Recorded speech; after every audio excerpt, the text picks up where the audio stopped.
For how many weeks? I guess I don't know the answer to that.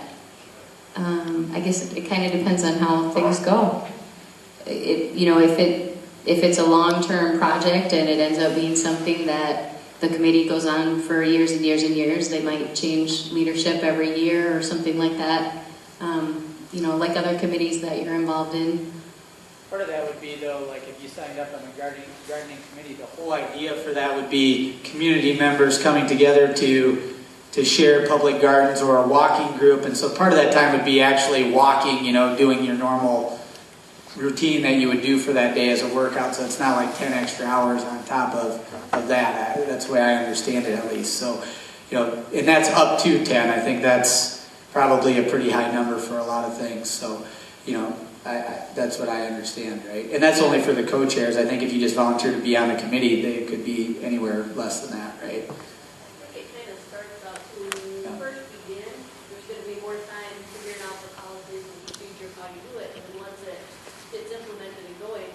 But the whole Blue Zones project is about a 3-year time frame when the Blue Zones group is going to come in and send their experts and give us guidance and advice. So they'll be hand in hand with us through that time.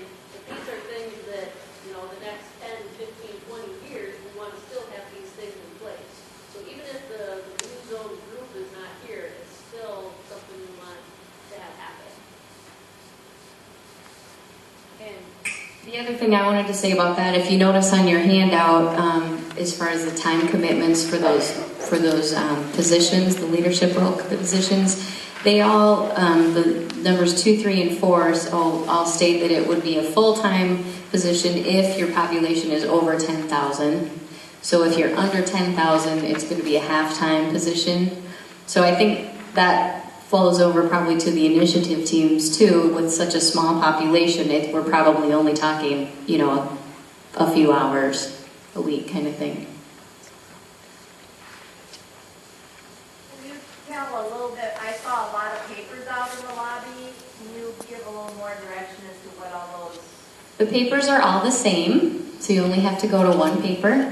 There's sign-up sheets. We're asking you to just fill in your name, your email address if you have one, your phone number, and then what area are you interested in being involved with.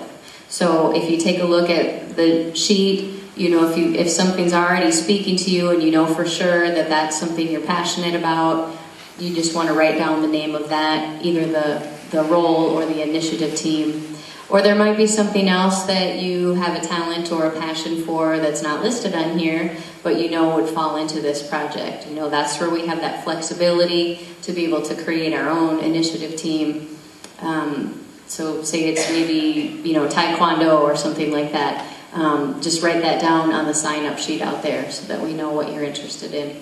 And if you really have no idea what you want to do, but you just want to be involved, you can just leave it blank and we'll be calling you. Why? Yes. Do you mean just the city of Osage, or how far out do we go for the community of Osage? Well, Aaron, he doesn't live in the city of Osage. That's right, but I'm still in.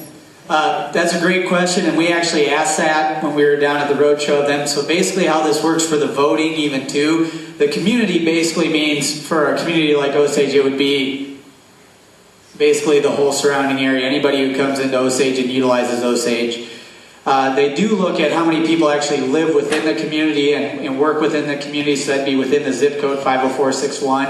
But with towns like Orchard and things like that, that would automatically be lumped in. As a matter of fact, according to them, if you vote and you put in Orchard area code or zip code, it would automatically be put into Osage. So the nearest Blue Zones community to you, that's where you get lumped in. So by community, I really think it does mean people who utilize Osage as their community would be the big thing.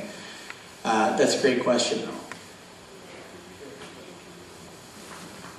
Kind of off that, but with community too, there are a lot of communities in the area that are applying for this, like St. Ansgar, Charles City, Mason City, Riceville is too. All right. So we would love to and actually went to Blue Zones and asked, said, can Mitchell County be one, as opposed to, 3 different communities, which are all small communities, and we really want to have this, all of the communities working together.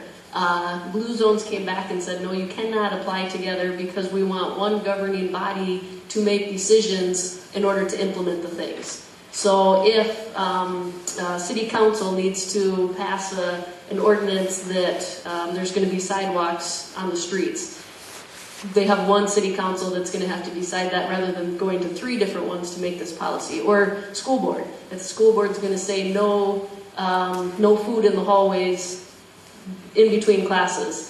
If you have to get all 3 different school boards to come together to decide that this is a policy that we're going to have, they feel that that's going to be a lot harder to make some of these changes. But I think we still want to, no matter who it is that would, or if none of us get part of the Blue Zones Committee, I think we still want to work together and try to all be healthy communities.